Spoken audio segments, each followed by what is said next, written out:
شغل يتد الله يجود النبي صلى الله عليه وسلم ولد الله وند الشيخ مشط جاني رضي الله تعالى عنه إذن دو إندر داكا هي ووتو إندر داكا جي هي ولد داكا يلا بجيري يام نون داكا يلا بجيري رندي إدو غوري كلا جابين إن هيمداد إن غندي مودون إن بنندي إن جاول إن يلا بجيري فوف فد كل تولو كل صف كم من دي ورو داكا غور كون داكا غاردن alhamdulillah rabbil alamin non mbaaji daka enen kala eden gandi ko dewal Allah sifa mo en dendi eden dewa Allah ceerno o radiyallahu ta'ala anhu Cheikh El Hadj Mohamed Saïd radiyallahu ta'ala kanko e dental e balmu makko kambe dendi do e be dewo do Allah e be dewo do e tagorde Allah e nehdebe e deftere Allah sunna nulaado Allah sallallahu alaihi wasallam e lawol Cheikh Tidiane radiyallahu ta'ala anhu wudi do balde sappo ceertiide eden ngoni do worbe meebe eden dendi do ene defana koyummen ene nana koyummen ene bana koyummen ene bada hunde fof sababude rewde be Allah rewbe non ne mbawno jillude hen haydara bonnata kono non kanko ceerno o wi en ene anda rewbe kala do dendi ma wonno way dum non o wi dedo golle rena dum tan ko rewbe wasde arde hen de machallah en tawi non ko rewbe wasde arde hen de jabande mudum enen kede en kedde dum eden ngari eden kedde yamirore eden dewa Allah diwgol Allah ngol en mbano wonde galleji eden dewa Allah dewi sen doni kono ala wonno ko jidden hoddum beteɗen ngowa waktuji ɗi joyi tawa hanka neɗɗo kala ɗo woni mo wawi rende wuulude dental sabu sa woni ɗo balɗe sappo hay waktu fof e waktu jonɗo ko jama juulata waɗi ko fof pinɗa ko dental birɗata sa huuti tan ko jiɗo mbaadi ƴettuɗa gandi a waɗi formation sa huuti tan ka continɗo e golle ma ɗum noon ko ɗum woni golle daka kadi jiida e jokkere en ɗam wonde hende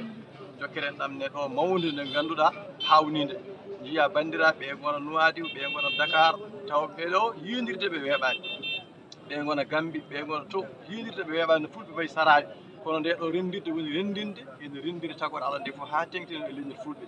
jiya bande ɗo mo ganduɗa ɗo jooɗi duuɓi 50 ɓe jiidirani ɓe jiisodira ɗo ɓe jokkodira ɓe naftodira ɗum noon ko deftere en ɗam mawde woni e golle daka kadi jiida e janngoɓe ɓe ene keɓoɗo gueɗum men jangguinoɓe ene keɓoɗo gueɗum men yoɓmen golle en hoore fof tan ina daña ɗo gueɗal muɗum ɗum woni noon ko pamɗen e haala ceerno Tidiane radiallahu taala o wi daka gila baba adama ha dargue daro dendagal tago Allah ngo Allah tagno goto hen kala ne jogui hen gueɗal mum e nder daka he sa daari ɗum noon aɗa fama ɗum saabu kala garɗo ɗo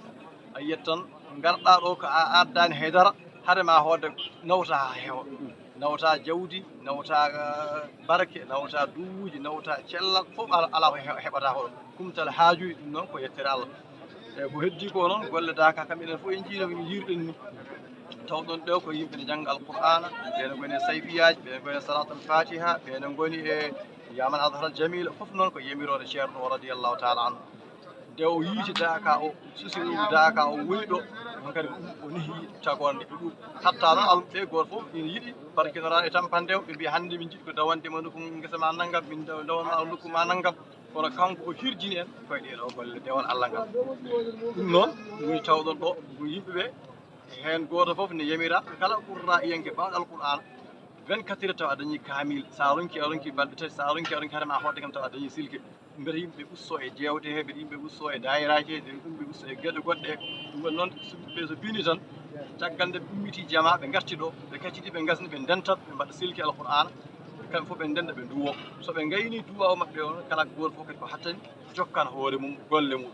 ɗum kam ko ɗum woni golle ɗe jiiɗen ɗo e nder dakaji holko mbaynortoɗa renno ko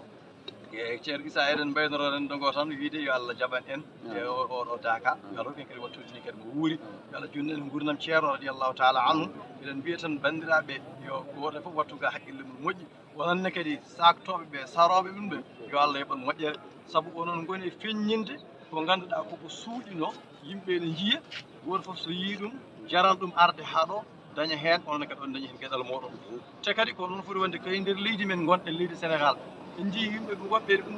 partout ne gara ɓe darta moƴƴere Allah wonde ɗo nde an noon taw ko ɗon gonɗa e ndi oɗo e ngel ɗo palel donc a ɓaɗani ɗo ɗum moƴƴani goto fof eɗen mbiya ɗum yo arɗo